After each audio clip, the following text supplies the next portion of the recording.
ഭർത്താവ് മരിച്ചതിന് പിന്നാലെ ഭർത്താവിന്റെ സുഹൃത്തിനെ സ്നേഹിച്ച് വിശ്വസിച്ച് കൂടെ നിന്ന യുവതിക്ക് ആ പ്രണയത്തിന് വില കൊടുക്കേണ്ടി വന്നത് സ്വന്തം ജീവനാണ്. ഉത്തർപ്രദേശിലെ ബുലന്ദ്ഷഹറിലാണ് യുവതി വിശ്വാസവഞ്ചനയ്ക്കും ക്രൂരതയ്ക്കും ഇരയായത്.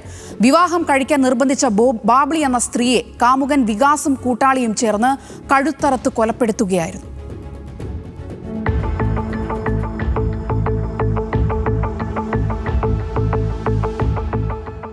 ഉത്തർപ്രദേശിലെ നർസേന ഗ്രാമത്തിൽ ഏതാനും ദിവസങ്ങൾക്ക് മുൻപാണ് തലയില്ലാത്ത നിലയിൽ ഒരു യുവതിയുടെ മൃതദേഹം പോലീസ് കണ്ടെത്തുന്നത്. തിരിച്ചറിയാൻ കഴിയാത്ത വിധം വികൃതമാക്കപ്പെട്ട ശരീരം പോലീസിനെ കുഴപ്പിച്ചു.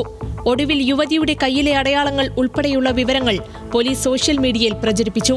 ഇത് ശ്രദ്ധയിൽപ്പെട്ട ബന്ധുക്കൾ പോലീസിനെ സമീപിച്ചതോടെയാണ് കൊല്ലപ്പെട്ടത് ബാബ്ലിയാണെന്ന് സ്ഥിരീകരിച്ചത്. തുടർന്ന് നടത്തിയ അന്വേഷണത്തിൽ ചുരുളഴിഞ്ഞത് പ്രണയപ്പകയും ചതിയും.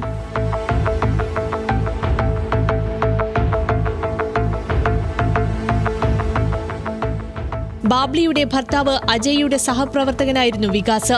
അജയ് ക്യാൻസർ ബാധിച്ചു മരിച്ചതോടെ ബാബ്ലി വികാസുമായി അടുപ്പത്തിലായി. ഇരുവരും വർഷങ്ങളോളം ഒരുമിച്ചായിരുന്നു താമസം.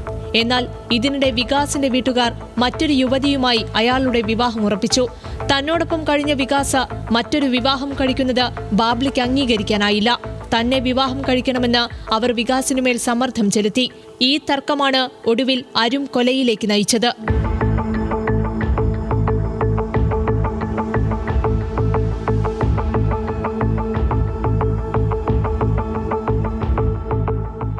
ബാബ്ലിയെ ഒഴിവാക്കാൻ വികാസ് തന്റെ സഹോദരി ഭർത്താവ് അമന്റെ സഹായം തേടി. പദ്ധതി പ്രകാരം വികാസും അമനും മറ്റൊരു കൂട്ടാളിയും ചേർന്ന് ബാബ്ലിയെ ബൈക്കിൽ കയറ്റി വിജനമായ സ്ഥലത്തേക്ക് കൊണ്ടുപോയി. അവിടെ വെച്ച് മൂർച്ചയേറിയ ആയുധം ഉപയോഗിച്ച് ബാബ്ലിയെ കുത്തിക്കൊന്നു. ശരീരം തിരിച്ചറിയാതിരിക്കാൻ തല അറുത്തുമാറ്റിയ ശേഷമാണ് മൃതദേഹം ഉപേക്ഷിച്ചത്. പ്രതികൾ മുൻകൂട്ടി ആസൂത്രണം ചെയ്ത പ്രകാരമാണ് കൊലപാതകം നടത്തിയതെന്ന് പോലീസ് കണ്ടെത്തി. പ്രതികളിൽ നിന്ന് കൊലപാതകത്തിന് ഉപയോഗിച്ച കത്തിയും 2 നാടൻ തോക്കുകളും പോലീസ് കണ്ടെടുത്തിട്ടുണ്ട്. കൃത്യത്തിൽ പങ്കാളിയായ മൂന്നാമനായി പോലീസ് അന്വേഷണം ഊർജിതമാക്കിയിരിക്കുകയാണ്. National desk news Malayalam.